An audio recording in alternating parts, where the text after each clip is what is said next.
Greetings and salutations, and thank you for clicking on the video. Today, it's the beginner's guide to the Bash terminal. This is the scariest part of Linux for new users. You don't need to use a terminal to use Linux. Many distributions provide very nice GUI desktops, graphic user interfaces, that give you all of the point-and-click comfort that you're used to. However, in Linux, Bash is a big part of the system. And if you ever run into a situation where you need help with a problem, chances are, if you are working with somebody in a forum or somebody's helping you directly, they're going to tell you to open up a terminal so that they can help you to fix the problem.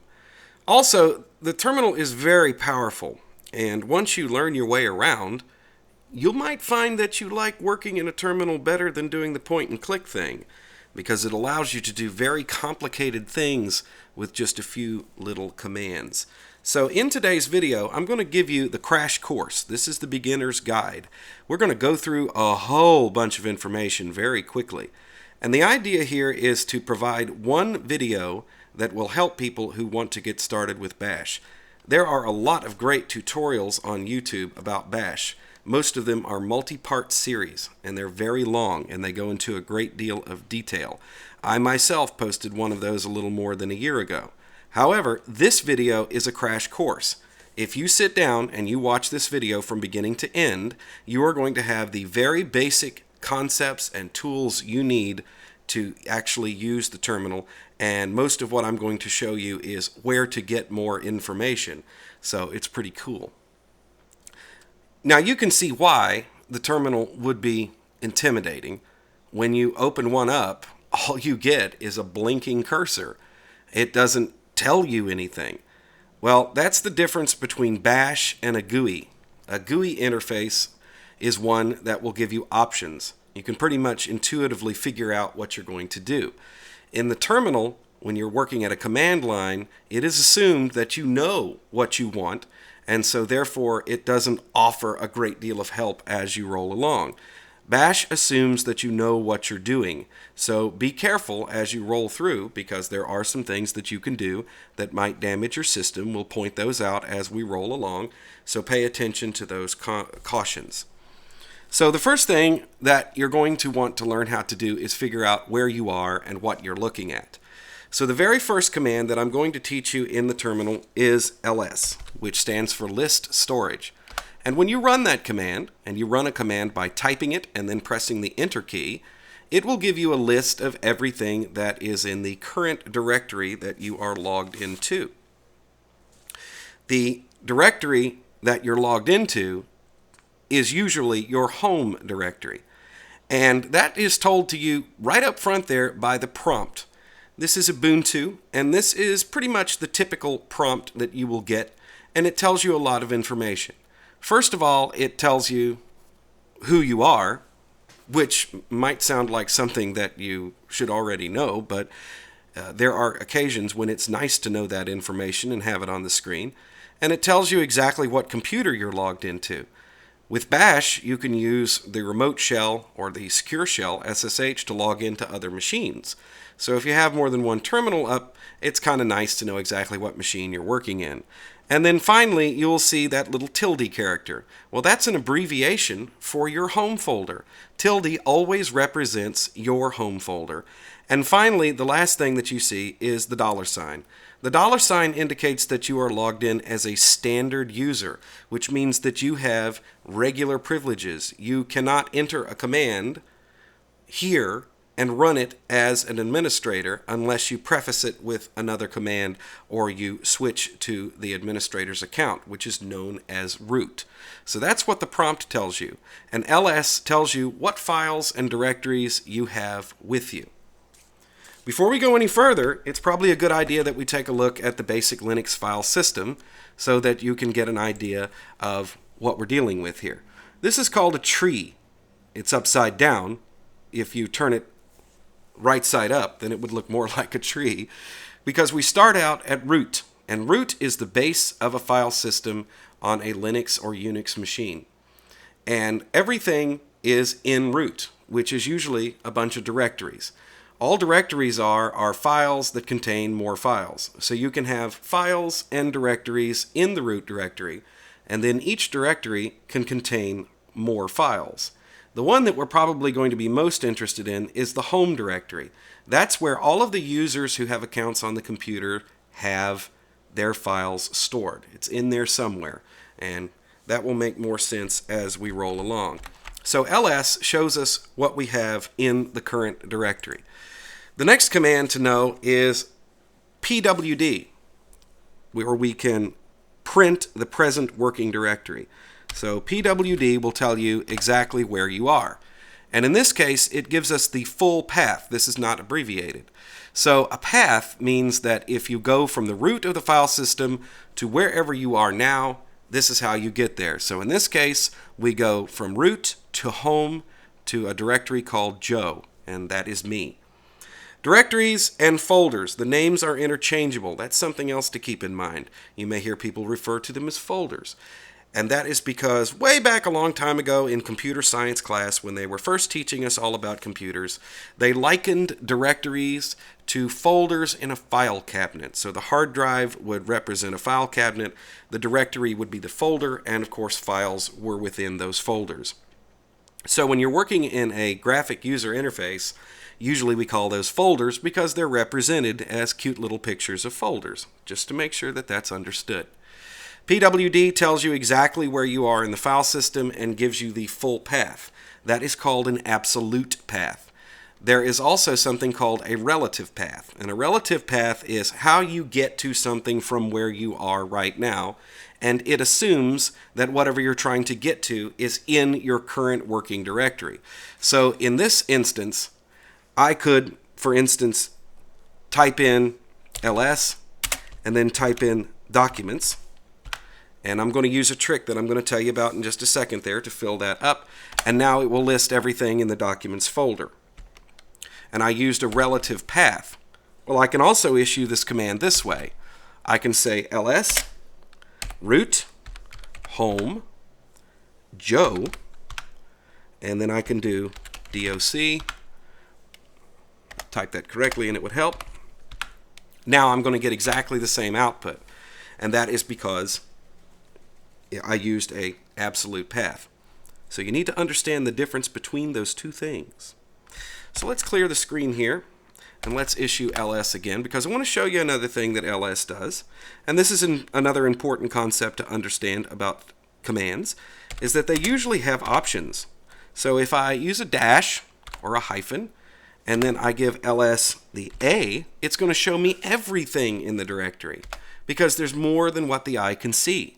Some files and directories in Linux are hidden, and they are hidden because they have a little dot character in front of them. So there's way more in your home directory than you just see with plain ls. And then ls has more options that you need to know about. So ls, and then the next command would be l. What this will do is it'll give us a long list of everything, which shows us all kinds of information about the directories. If I issue that same command and now I tack a on there as well, now I get everything in the directory. Don't worry about all of that gobbledygook on the screen. We'll talk about that as we roll along, and it will start to make more sense. So ls and pwd, those are the first two commands that you need to know because it tells you where you are and what you have to work with. The next command that I want to talk about is the change directory command, because this one's really important. This is how you get from one place to the next. So this will also show you the next concept that we want to get into, which is called autocompletion. So let's say that I'm sitting here at my home folder directory and I want to go to the documents folder. Then I would use cd, change directory, and then I could just type in doc, and it will autofill it for me when I press the tab key. This saves you a lot of typing. Remember that people who work at a terminal, whether they be programmers or sysadmins, they're lazy. We want to minimize our typing, so there's all kinds of shortcuts. In my original Bash series, I didn't cover autocompletion because the old school way of teaching it is that you type everything. But since then, I have rethought that, so that's why I'm introducing that concept.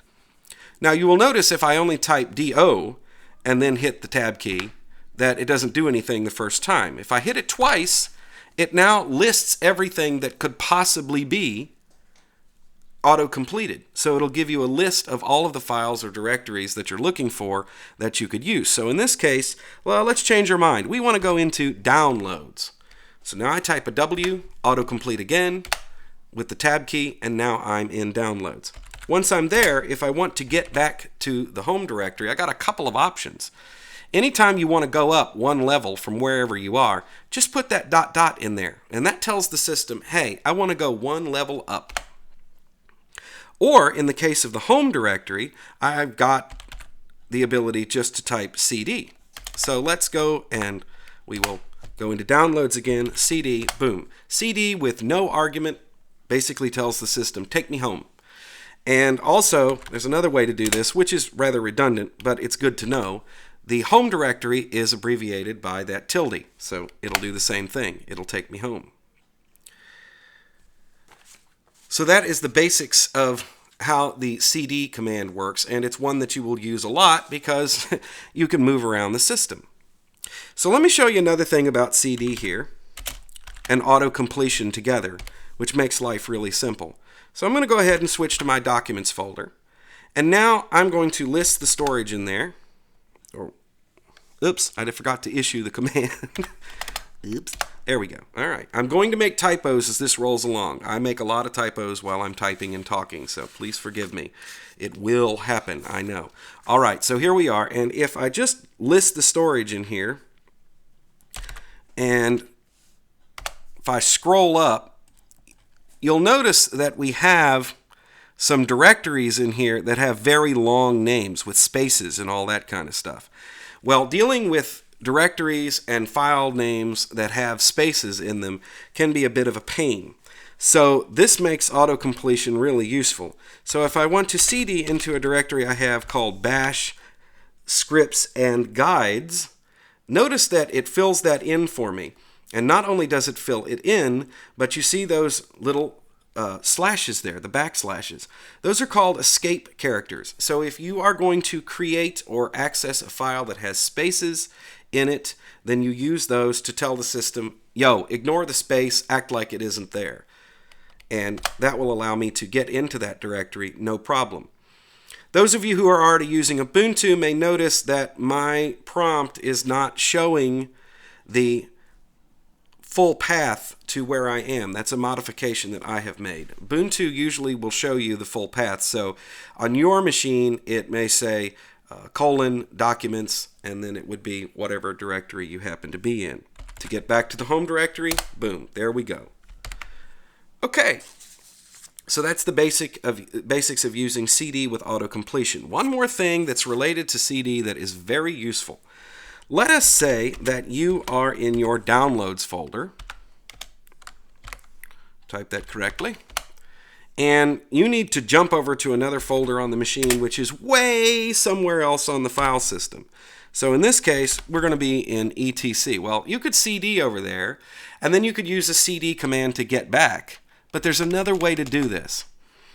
And the command for that is push D. And then give it your directory.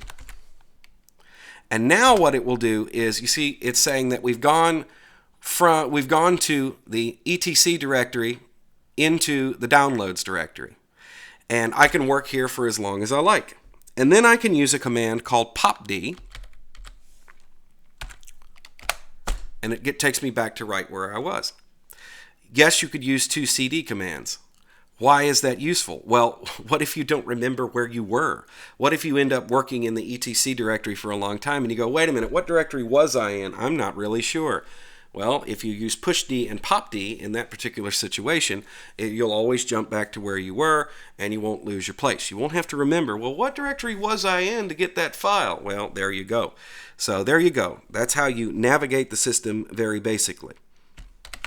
So the next concepts that we want to get into is understanding what we're looking at. So let's do that ls again, and let's give it an A. And, well, let's get into a directory that has something in it. So I'm going to go back to my home directory. We'll go to A.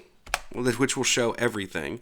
And now you see we have a list here, and we're not really sure what we're looking at with some of these things. Linux does not necessarily need or use file extensions, especially when working at a command line. If you're coming from Mac or Windows, you may be used to seeing extensions on things. Like if you create a text file with a word processor, it may have an extension called doc, or in the case of LibreOffice, it would be ODT. And that's telling you what kind of file it is. Well, Linux doesn't care. It doesn't need those extensions to function. It can figure out what a file is on its own. So the next command that I want to show you is file. So let's say, for instance, we don't know what that little .face file is. All we've got to do is issue the file command and then give it the file name, and it tells us that it's a JPEG image. Well, what about that weird one that's you got? Now you notice I'm not going to type the whole thing. We're using autocompletion. Now it tells us that that's a sound file, and as a matter of fact it says it's a WAV file. So file will tell you what you are looking at. Well, let's do that with one more just to prove a point. File, and let's do this thing here called SSR. Well, it's telling me that that's a directory, which means it contains more files. Now in my terminal I get things color-coded, which means that depending on what kind of file you're looking at, you may have a different color. That's very useful. Not every terminal that you sit down in front of is going to give you that lovely option. So it's nice to know how to figure out exactly what kind of files you're looking at, and that is files. So the next thing that you're probably going to want to know is, how do I find a file? I mean, there are thousands of files on this system, and I need to look for a file. Somebody's telling me I need to edit such and such file, and I have no clue where this file is. Well, there's several ways to do that, but the easiest one there is in Linux is the locate command, and it takes file names or parts of file names. So let's say that somebody told you that you had to edit the fstab command or file. You have no idea where this is. If you use locate and then you press enter, it gives us everything that has the name fstab in it. Now you'll notice there are a lot of references to fstab. But the first one is the one we are really interested in, which tells us that it's in etc. And the locate command uses a database to find things. So one of the things that you may have to do if you want to make it useful is update that database. If you just installed Linux like an hour ago and you're trying to do something with the system, chances are locate will not work at all because this database does not exist. What Linux distributions do is they usually set the system up to update the database for locate once a day. So if it doesn't work today, it may work tomorrow. But you can issue that command yourself, and then you can update that database. So let me show you how to do that so locate becomes very useful to you. We're going to jump ahead in our concepts here because I'm going to actually issue this command as the super user. I'm going to have root privileges to do this because to run the updatedb command, you have to have root privileges. So if you're working on a computer in a company or at school, you may not have root privileges. You may not be able to use this command this way. You're going to have to ask your administrator, hey, update the database for locate so I can find this thing. But if you're running your own computer, then you should have administrative privileges. So it's sudo updatedb, and it's going to ask for my password to make sure that I have authorization to act as the super user, and then I get no output. It actually does it. If this command had never been run, it was the first time that you were running it, it may take it 2 or 3 seconds to run. You won't see any output on the screen, but when your prompt comes back, you know that your locate database is nice and ready to go. So the next command that we're going to take a look at is which. And the which command finds other commands for us. So if you know what a command is, but you don't know where it is, or you don't know if it's installed, this is how you can find out. So we will type which, and in this case, we're going to look for a little command called cal, which doesn't do anything but print a calendar on the screen and tell you what day it is. So if I do that, it tells me, oh, yes, it is installed on the system, and it is in a directory called user/bin/cal. Cal is the name of the file. So now that I know that that command is installed, I can run it and it prints me a calendar. It's a very simple command, but it is very useful, and it's a good one to know. And the last one that I want to show you is history. The history command shows you all of the commands that you've already typed. What bash does is it keeps track of all the commands that you issue to the system. And you can access that in many different ways. I'm only going to show you two in this particular video, but you can always look for more information about that. You can use this in multiple ways. So the first thing that you can do is just use your up arrow on your keyboard, and it will show you the last commands in the order in which you typed them. So you see all of the commands I've used so far to demonstrate are listed here. So if you type a command and then you go, oh, wait a minute, hold on, I don't remember exactly what I typed, then you can just scan up your history and look for that command. You can find it again. Now, if you want to see what is in your history, and you need to find a whole bunch of stuff, then you can just type in history, and make sure I typed it correctly. Yes, I did. And if you press enter, now it lists everything that you've typed in. History usually keeps up with the last 1,000 unique commands that you've typed in. And I'm going to show you a little bit later on in this video how to make this even more useful.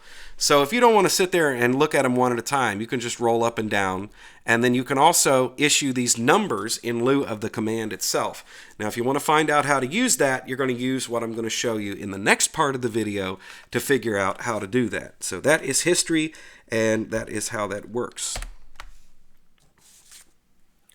So the next thing that you need to know about is getting help, because there's plenty of help available to you. And I'm only going to show you a few options for getting help.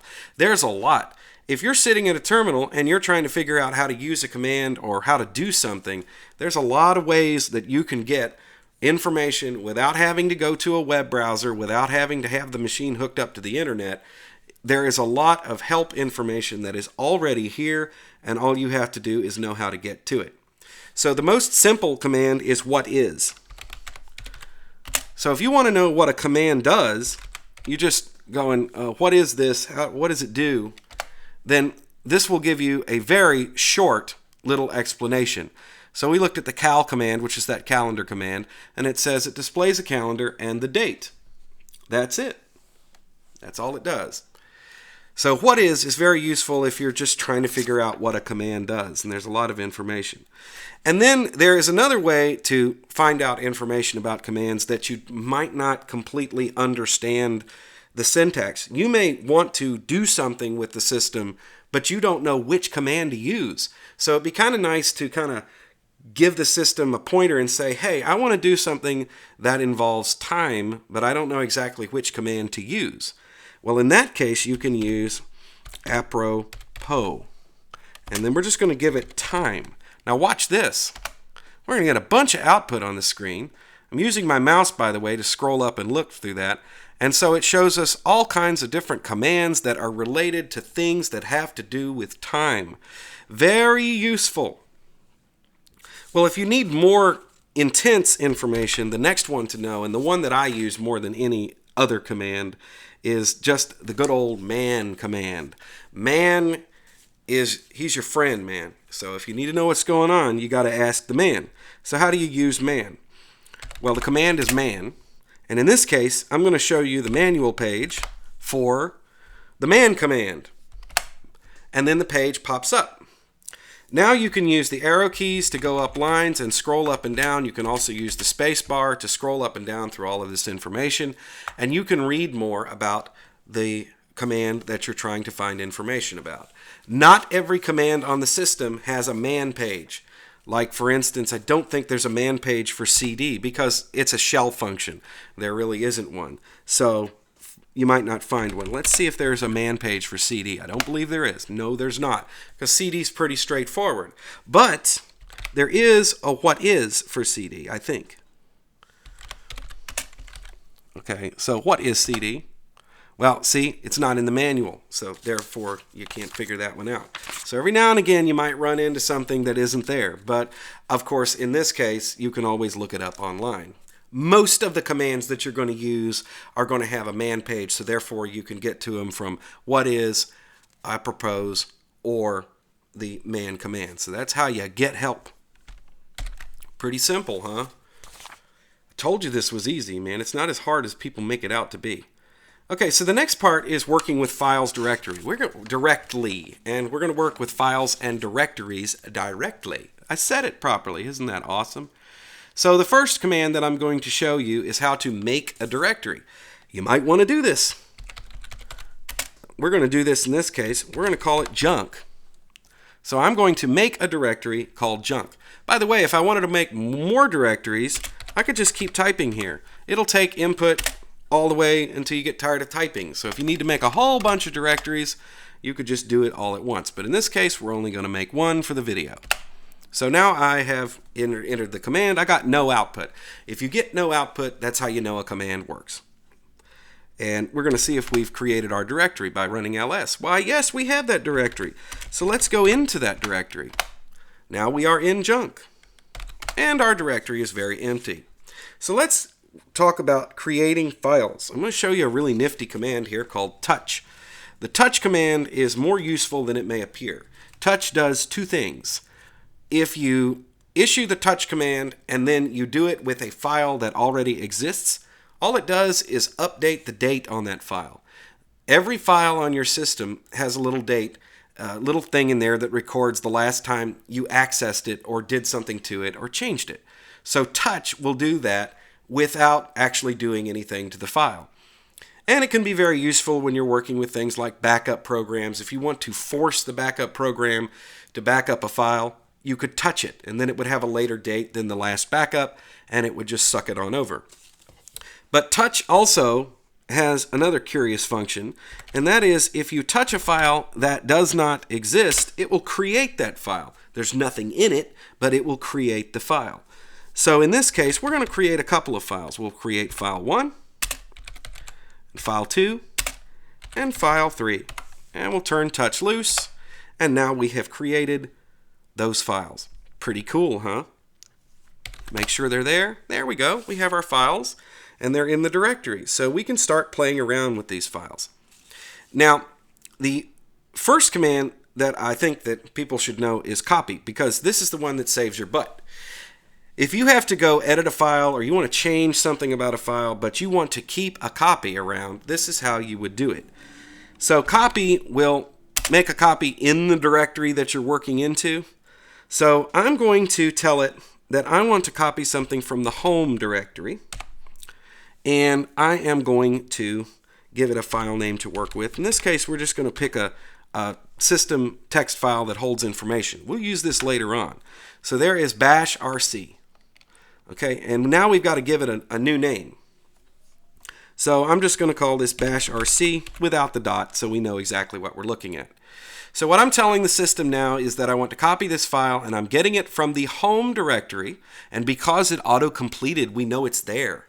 See, that's one of the things about autocomplete. It's almost like ls without doing ls. If it auto-completes when you try and complete it, you know the file exists. And then I'm going to tell it to put it in this directory that we're working on right now because there's no path in front of the second file name. Boom, there it is. So let's see if we have our file in there. So that's copy. So if I was going to work on that bash rc file, okay, I would maybe want to copy it into something that would be a backup of that file so I could go back to it later. Okay? So in this case, I'm just going to call it back. And now that file should appear. We're good to go. So I can change things in my bash rc file, and then if I screw it up really, really bad, I know that I have a copy somewhere, and I can go back to the other one. So the next thing that we need to learn how to do is to rename files. And we do that with the move command, or mv. mv has two functions. It can either move a command from where we are now to some other place in the file system. If we give it the name of the file we want to move, and then we give it a path and another name, it'll just take that file and stick it wherever we want it to go.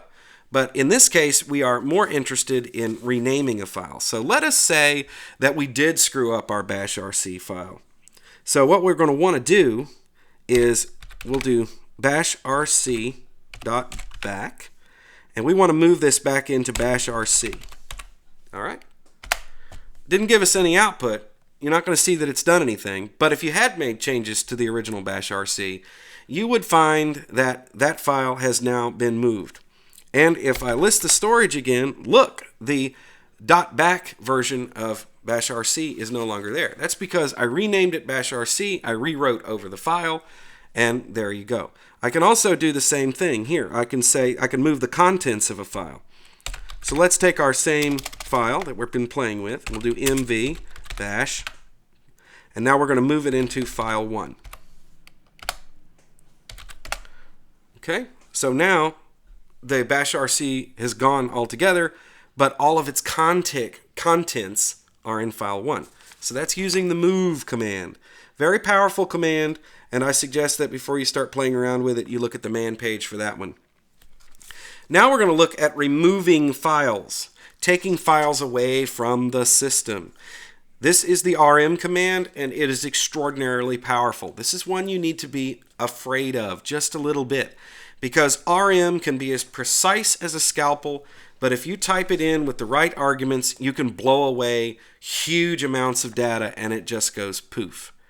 And unlike working at a GUI where you have a trash can, there is no way to get files back after you remove them with the remove command. They are gone. There is no undelete. They just disappear. That's one of the things that makes Linux very secure, is that when you delete a file, it disappears. It's gone. It's going to be very difficult to retrieve that from the hard drive after you delete it. So be careful with rm. And the simplest way to use rm would be to issue rm against a file, and then let's say we wanted to get rid of file 2, that would be it. It would just go away. A more powerful way to use rm would be to use rm and then use a wildcard, which is something that you can do at a terminal. If you want to refer to more than one thing, then you can use a glob character, which is an asterisk, which basically tells the terminal, I want to get rid of everything. So the most powerful way to do that would be to go rm and the star. What that would do is it would remove all the files from our directory. Now, we're not actually going to do that, but if I just wanted to get rid of files that had the name file in them, I can put the glob on the end there, and now what it does is it tells the shell, it says, okay, I want you to remove all of the files that start with the word file, and if there's any characters after that, then they count too. Let's make a directory in here so I can show you the next thing about rm that you need to know. And that is, we're going to make one, we're going to call it junk2. So make sure it's there. Now if I run the rm command against junk2, watch what happens. It says, I can't do that. It's a directory. I can't get rid of it. So if you want to get rid of files, then you don't need to add any arguments. But if you want to remove directories, then you're going to have to give it an argument. And that argument is going to be rmr. And now, if I would issue the star command, it would literally take all of the files and directories out of there. So what the R command does, it puts it in recursive mode, which says remove everything in the directory, including other directories and files, and then remove the directory itself. That is a very powerful version of rm, and you should be just a little bit afraid of it, okay? So let's actually put rm to work here, and I'm just going to get rid of file 3 because we didn't do anything with file 3. Now, the next command that I want to show you, at first glance you may think, well, that's kind of redundant. I don't need that. But I'm going to show it to you anyway, and it is the rm directory command, or rmdir. Now, what this will do is, remember we put that thing in there, that junk2, or did I already get rid of it? Hold on a second. Let me see where I'm at here. Nope, it's still there. So if I do rmdir and then give it junk2, then it should remove that directory because there's nothing in it. All the remove directory command does is remove directories that don't have anything in them. If you have files in there, it won't work. You're going to have to use rm with the R argument there, the recursive.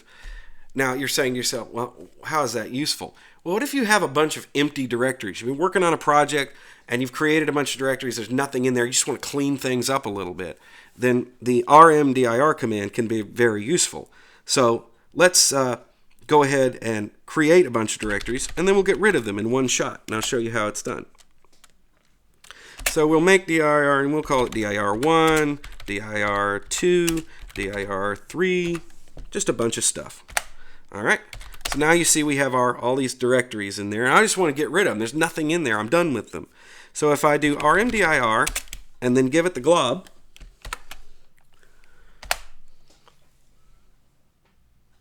it gives us some output because it's saying that file 1 and file 2 aren't directories, but it still did the job. Watch. All gone. So that is the basic file navigation right there. How you can manipulate files on your system. And there's more to that. Of course, each one of these files has, each one of these commands that I just showed you has a lot of different options, but you can look that up on your own. And as you get more proficient, you'll learn how to use those particular options. Well, so the next thing that we're going to want to learn how to do is do something with these files other than create them and remove them. What if we want to put things in them? And one of the things that you're going to be doing at a terminal a lot is working with text files. The entire Linux system, or pretty much most of it, all of the settings are contained in text files. And to change things about your system or to fix things, a lot of times you have to end up editing text files. Even the front-end applications you use on your GUI are actually just editing text files in the background. So we'll show you how to do that directly. Now, as you recall, I put some text in file 1, so there's actually something there. And if I just want to see what's in there, I will use the cat command. Let me go ahead and clear the screen here. Make it a little easier. So we have the cat command. And the cat command will just list everything in a bunch of files. So if I give it file 1, and then I turn it loose, it's just going to read the command and print it on the screen. That's all it's going to do. And it printed a bunch of stuff. You can see everything that's in my bashrc file. We can't really, it's a long file, so we got to scroll up here. I'm going to show you how to deal with that in just a little bit, but that's what it does. So what if we had something in another file? So I'm going to show you another thing that cat does. I'm going to get a little ahead of myself. And I'm going to open up cat, and then I'm going to tell it that whatever I do with cat, I am going to put into a file. You're going, what are you doing, man? This is really weird stuff. Believe me, this is useful, and it'll make sense later on, but I just need to stick something in file 2 for right now. So I've issued this command, and basically what I'm saying is anything that cat comes up with, I want it to stick it in this file. Okay? So now I get a blinking cursor, and I can type in hi.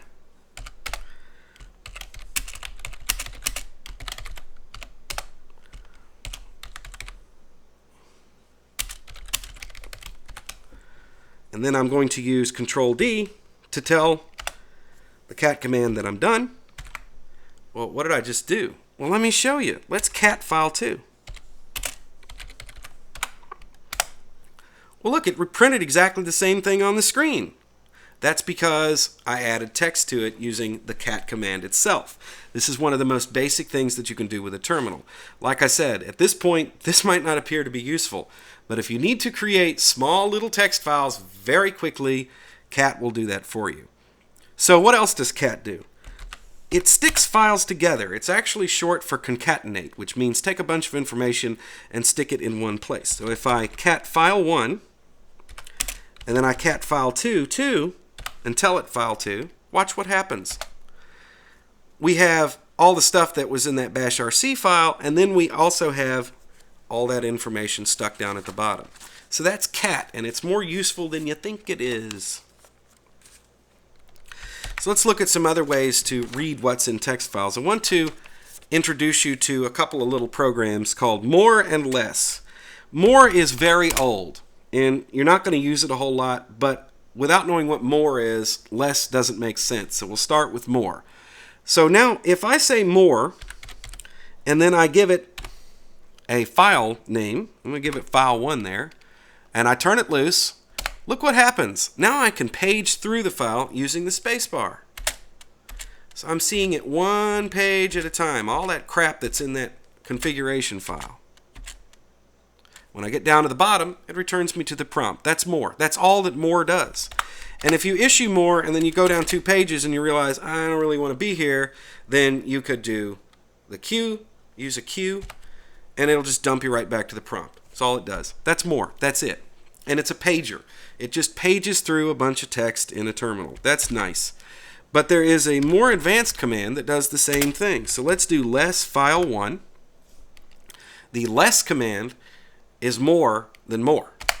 Because now that we're using less, I can use arrow keys and go down one line at a time. I can also scan back up. I can actually use the space bar. I can search for text within the file. Less does a whole lot of things.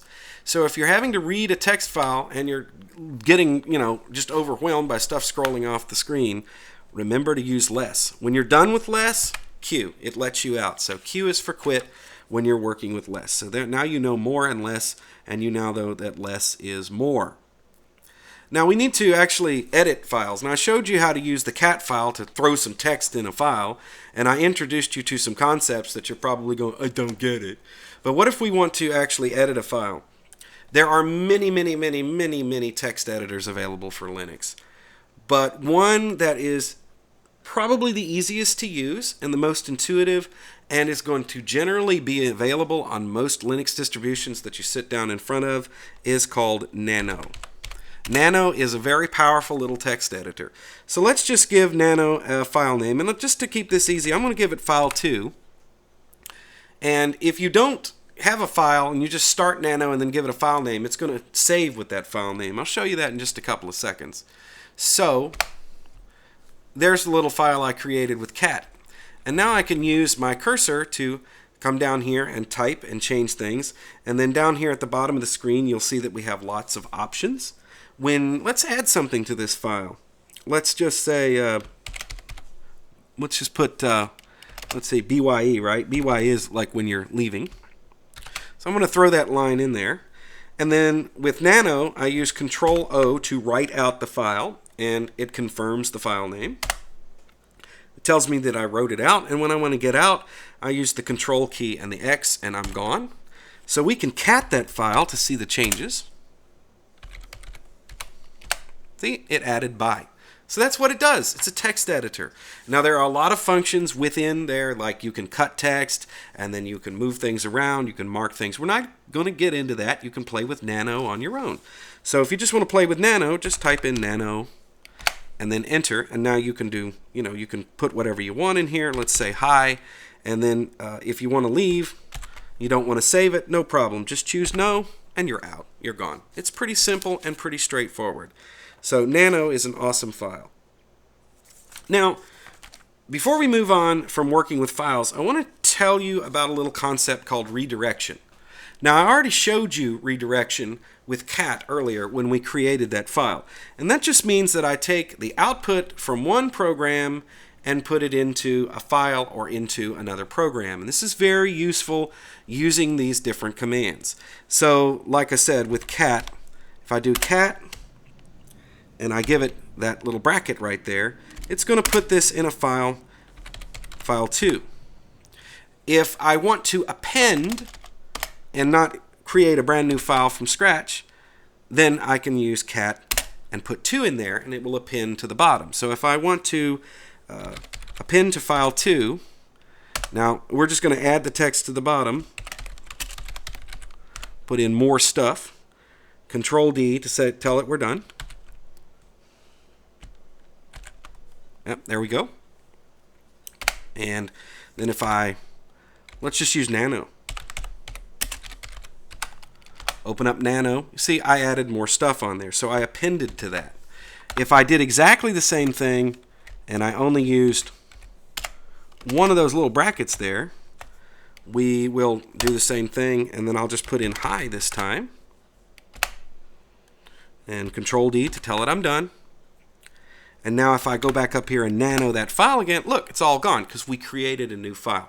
So that's how you direct output from a program or from anything that generates output on the screen. You could stick it in a file. That's what I wanted to say. And the other way to do that is piping. So I'm going to show you piping, and that's taking the output from one program and sending it into the input of another. Remember our history command we looked at earlier? Okay, so if I type in history, it just scrolls off the screen. If I use the pipe character, which on a US keyboard is above the return key, and you press shift to get it, it looks like two vertical lines or a single line. And then I'm going to put that into less. Watch what happens. Now I'm running less, and I'm seeing the output from that command, and I can page through it.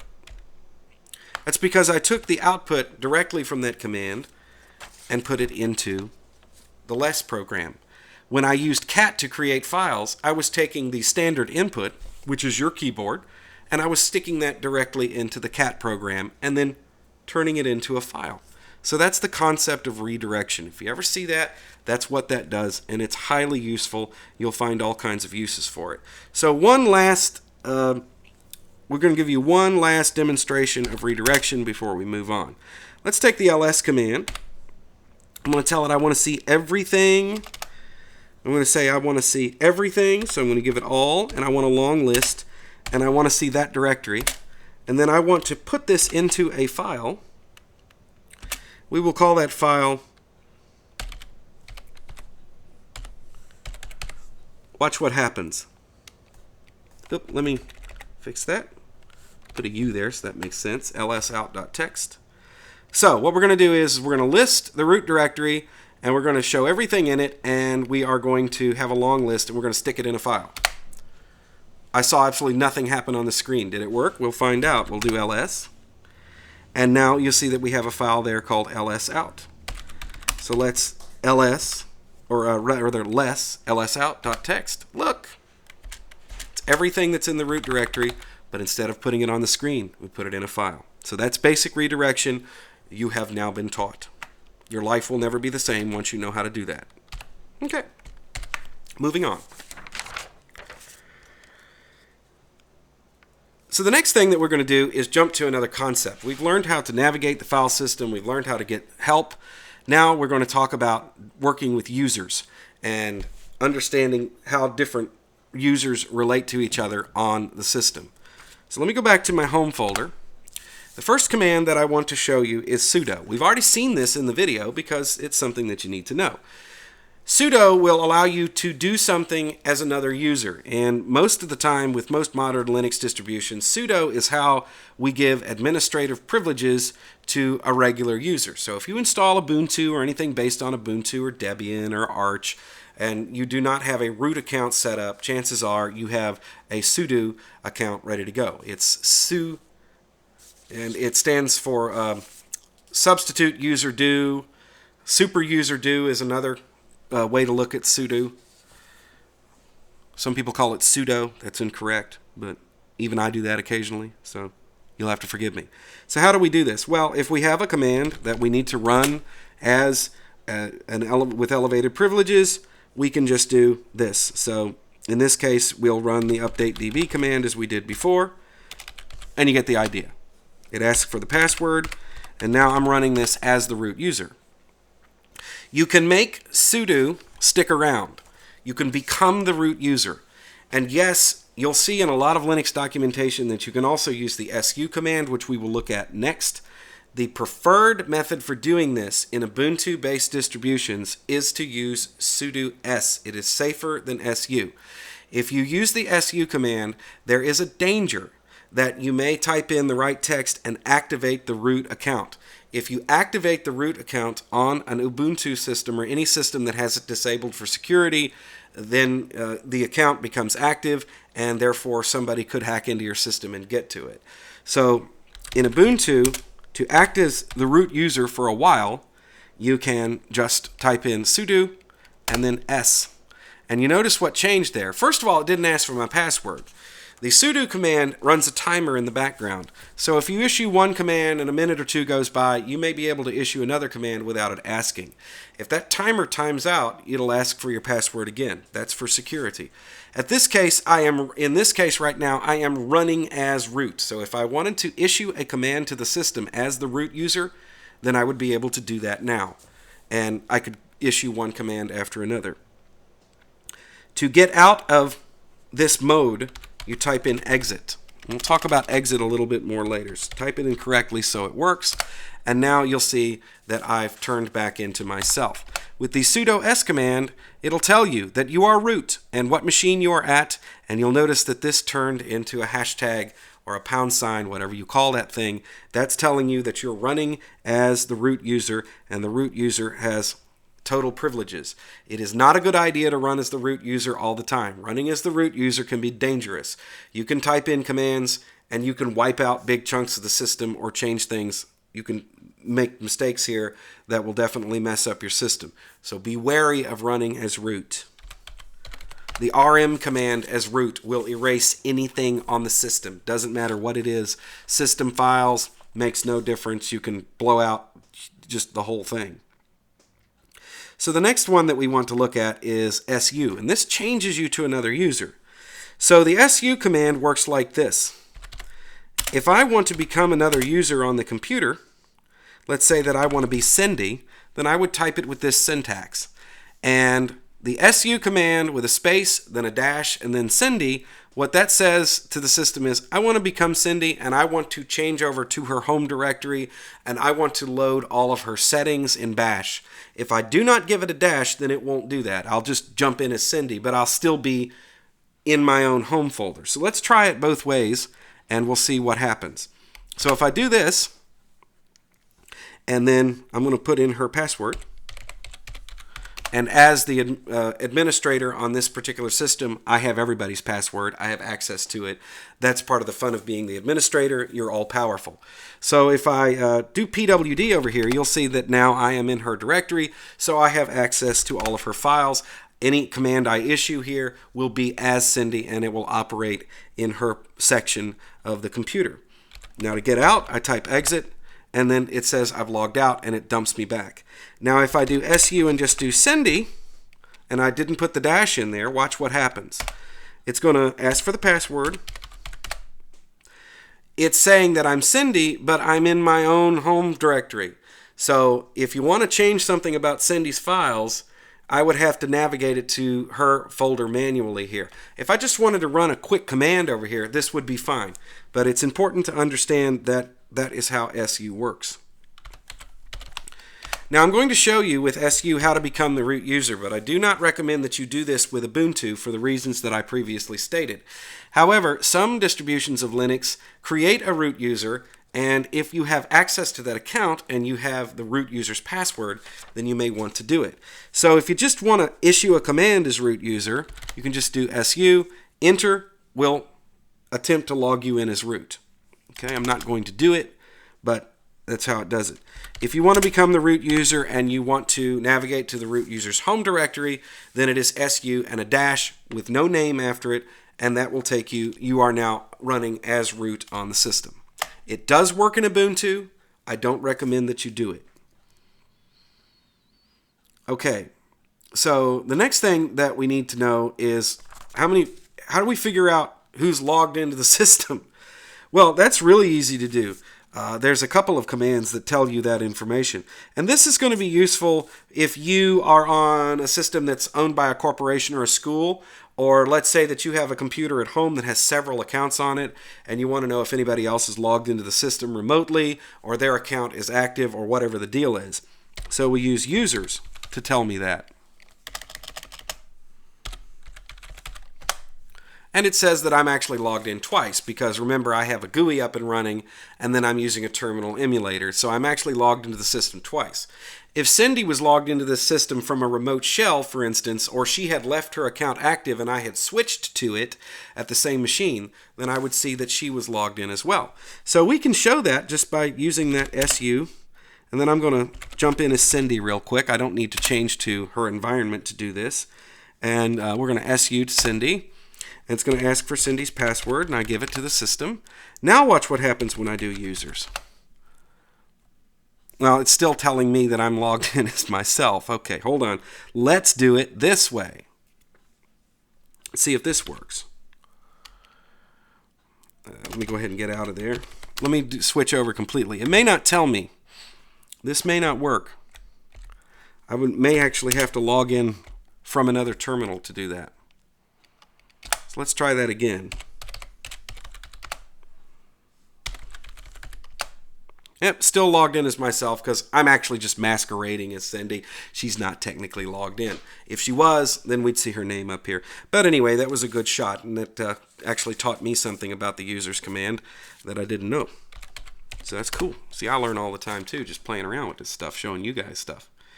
Okay, and the last command that has to do with users I'm going to show you is ID. This gives you all of the pertinent information about your account.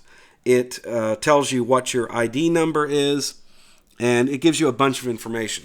This can be very useful if you're trying to figure out why something doesn't work. And what this is doing is just showing you the line that is entered in the user's. There's a file that lives in the etc directory called password, and in the password it has all this information. It's just spitting it back out at you in one line. So for instance, if you're trying to figure out why you can't move a file from one place to the other, you may find that the system you're on has given you a different user ID number. Your ID number, for instance, might be 1003, and you're trying to move to 1000, and it doesn't accept the input. It just goes, permission denied, I don't know who you are, I don't know what's up. It can happen. So it's something that's kind of good to know right there, is how to get this information quickly about any user. Like I said, that is something that will become more apparently useful the more you get into the terminal. Okay, I'm only going to show you one more command, and then I'm going to show you how to kill some processes, and you've actually got a really good start here for working in the terminal. So there are a lot of options for users that I haven't shown you. You can create users, you can add yourself to a group, you can do all kinds of things, and there's lots of commands to do that, and you can research them on your own. When you're first starting out, you're probably going to want to do those kind of things from the GUI. I'm going to show you something else that you probably want to do from a GUI because it's available in every file manager just by going to the right-click menu and going on Properties. But it's nice to know how to do it from the terminal because you may find yourself having to do it from a terminal, and it's nice to have a little bit of an idea of how to do it. So let's talk for a second about file permissions. So I'm going to go into Documents, and then I'm going to list the storage, and I'm going to list it. I'm going to make a long list here. It's going to show me all this information. And you notice over here on the right-hand side of the screen that all of these files have all this gobbledygook right here. And when you first start out, there's a dash, and then it says RW and dash and R. These are file permissions, and it's one of the things that makes Linux very secure, is that every file on the system is owned by somebody, and other people may or may not have permission to look at that file or do things with it, and you have total control over that.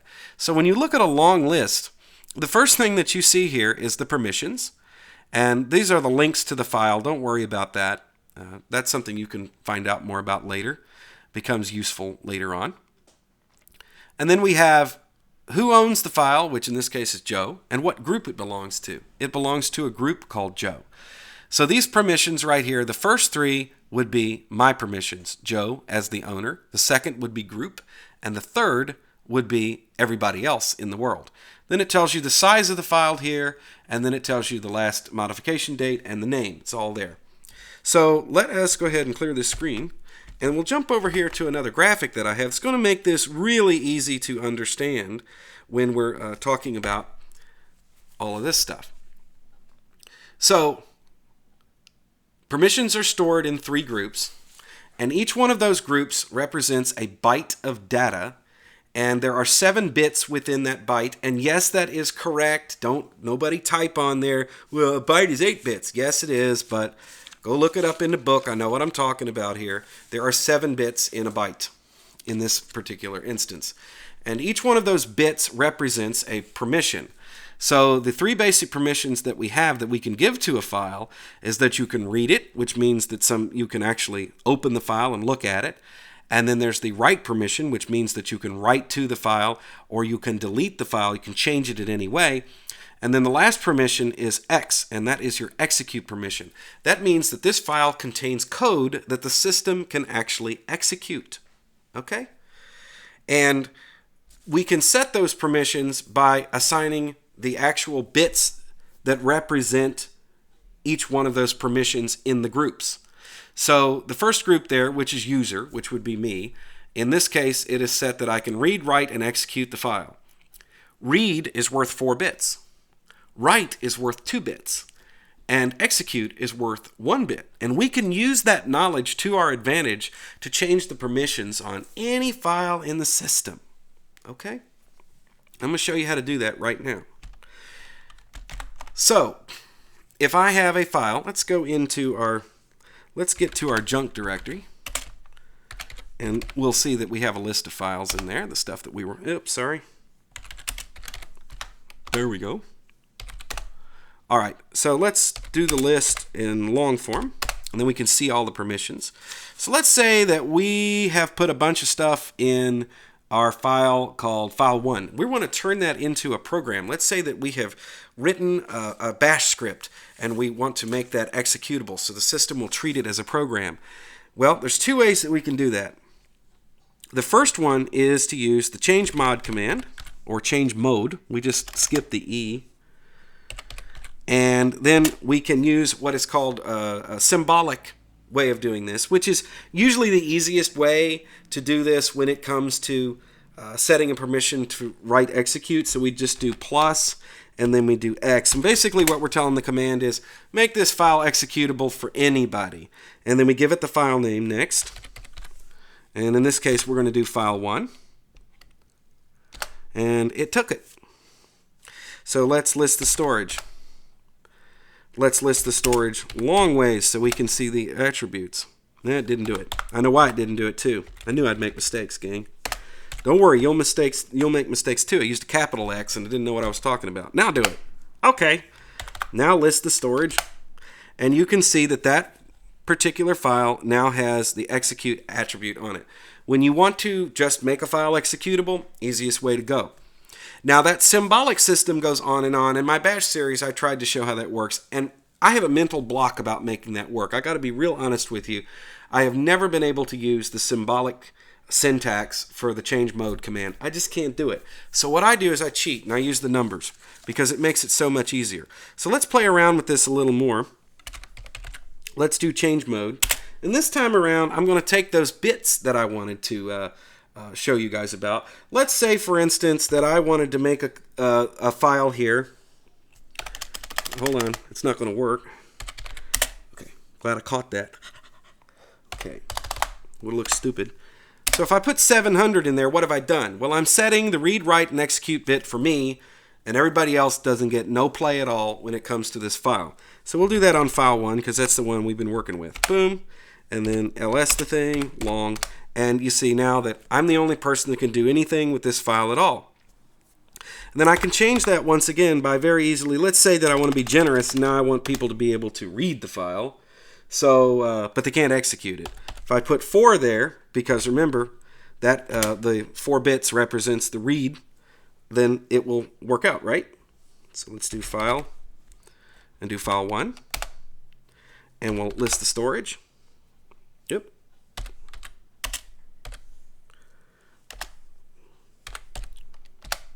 There we go. And now I've made it so other people can read it, but I'm the only person that can execute it. That's it. So you get the idea. So whatever you put in there was going to do what you need it to do. Now, most of the time you'll be working with these 3 numbers. If you want to be able to read and write the file yourself, and you want other people to be able to read it, then you can do 644. And what that's going to do is it's going to make it a pretty standard file permission there. So you got to do LSL, dude, or it won't work. You got to show everything, man. Gosh, you can't type, dude. All right, see, now we've put it back to pretty much to where it was before. Ubuntu, by default, by the way, creates permissions that give the group write privileges as well. If you want to change that, this is how you can do it right here. So the other one that you probably use a lot is 755. So if we go in here and change this to 755, now when we list it, you'll see that everybody has write privileges, but only you can actually write to and change the file. One thing to understand before we move out of this particular session about changing file permissions. Very important that you understand this concept. Directories and files handle file permissions differently.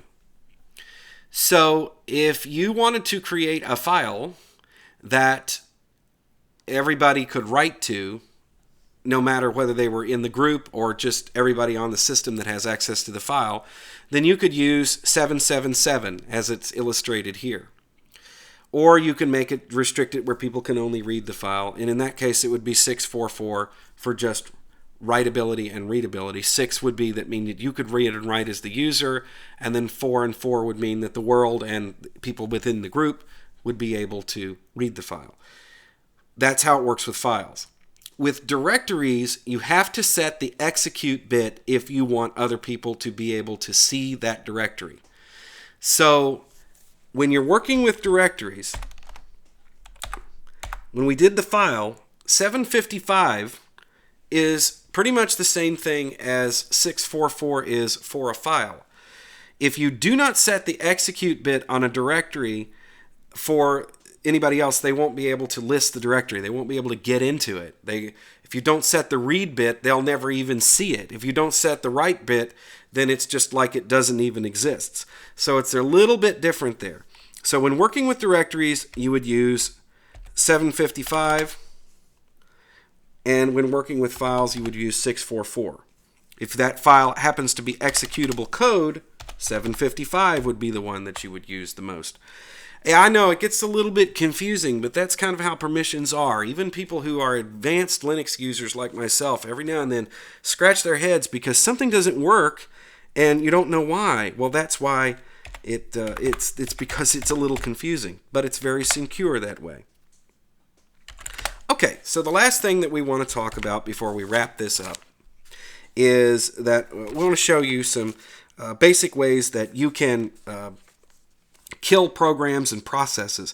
You want to be able to manipulate the system. If you get into something, you want to know how to get out of it. That's the point that I'm trying to make here. So the first one that I'm going to show you is how to kill a process that's running in the terminal. You may type in something and you don't get a prompt. You might run a command and it starts doing something and you get into something, you need to stop it.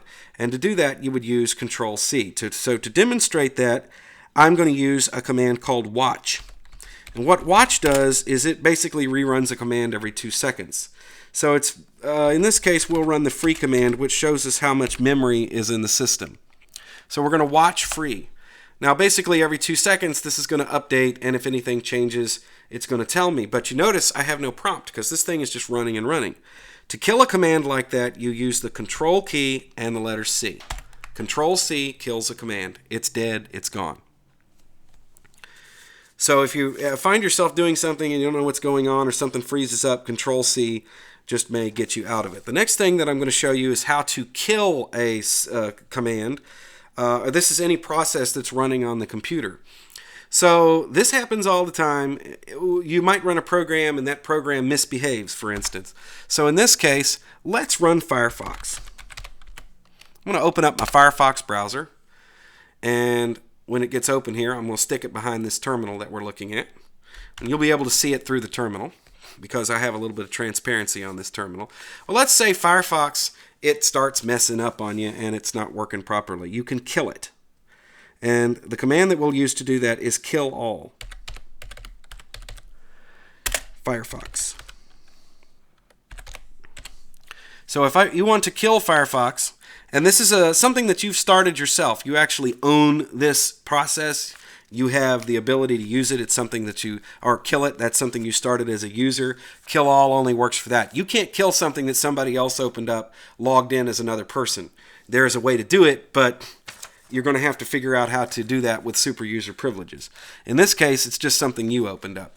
Firefox has locked up, doesn't work, I need to get rid of it. Now it's gone. It just went through and found every process that's running on the system that has to do with Firefox, and it got rid of it. And it works with any application that you know the name of. Okay, so you could use which to figure that out. So for instance, let's go back to the which command and put in Google. I didn't find that. So let's find Google Chrome, because that's another one that might lock up on you. Okay, there's Google Chrome.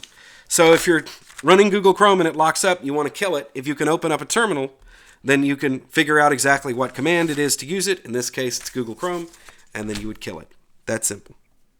Actually, I think that you can just put in Chrome and it will work there as well. Try them both ways if you actually want to use this to kill Google Chrome.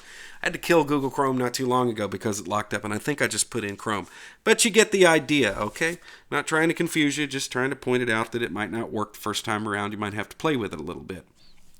And the last thing that I want to show you is how to get out of a bash session. So I've already showed you this several times, but I want to show you what it does. If you are logged into a terminal and you're done working, you want to get out of that terminal. Let me just open up another one here.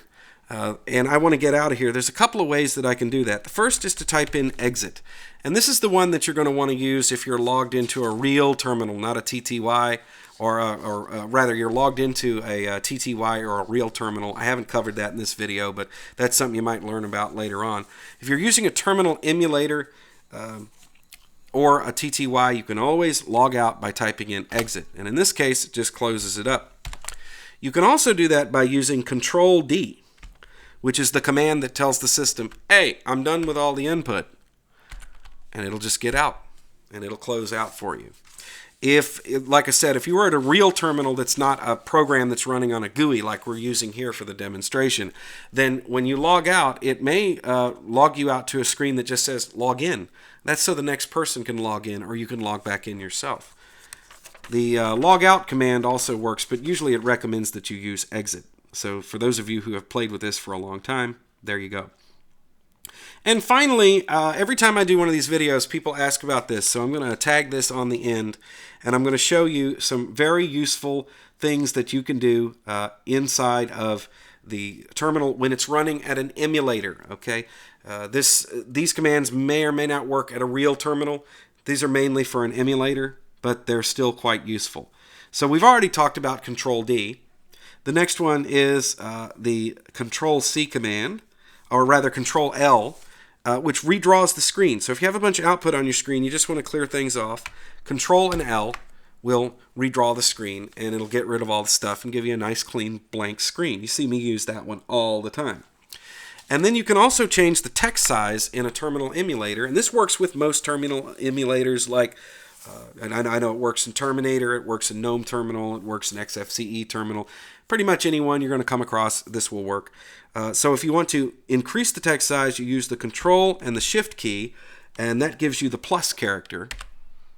And now it makes the text size big. And you see now it filled up the screen and stuff. It's going kind of crazy on me a little bit there. Okay, well, I closed my whole terminal. Let me open that back up again. Got confused there or something. Let's do that again. So to make the text larger, you use the Control key and the Shift key to get the plus character on the keyboard, and you make it bigger. And then, to make the text smaller, let go of the Shift key and hit the minus character, and now the text will become smaller. So that's how I make text bigger and smaller on the fly. See, if you don't hit Shift, then it'll show the equals and you know it's not working. So let's go ahead and get out of that. Of course, the command is not found. So that's it, gang. There is your this is your crash course to the terminal. We sat here and went through one lesson, and I have introduced you to a whole bunch of concepts. And I want you to go off and I want you to do research on this. If you're new to Linux, I want you to open up your terminal. I want you to create a junk directory. I want you to create files. I want you to play, and I want you to learn more about it, because Bash, it's universal. It's on every machine that you sit down in front of these days. Even Windows can run Bash. And if you know how to do it with Bash, you can do it anywhere that you go, even on like little Internet of Things devices. A lot of them you can log in and get a Bash screen of some sort. It usually uses a little program called BusyBox that has a few of the familiar commands in it, but it's still, you can manipulate the system that way. You can do your router that way if you have access to it. It's pretty awesome. And there you go. That is it. Thank you for watching the video. I do appreciate it. For more about Linux, check out freedompenguin.com. Also, check out Easy Linux on the web. Find out what that's all about. And if you want a copy of this wallpaper, that's on easylinux.com. You can look at that, click on the thumbnail, and then download it from there by saving the image. And also check out Easy Linux on Facebook if you would, and if you do that, give it a like. I certainly would appreciate it. Thank you for watching. I hope that you found this video useful, and if you did, please share it. I would appreciate it.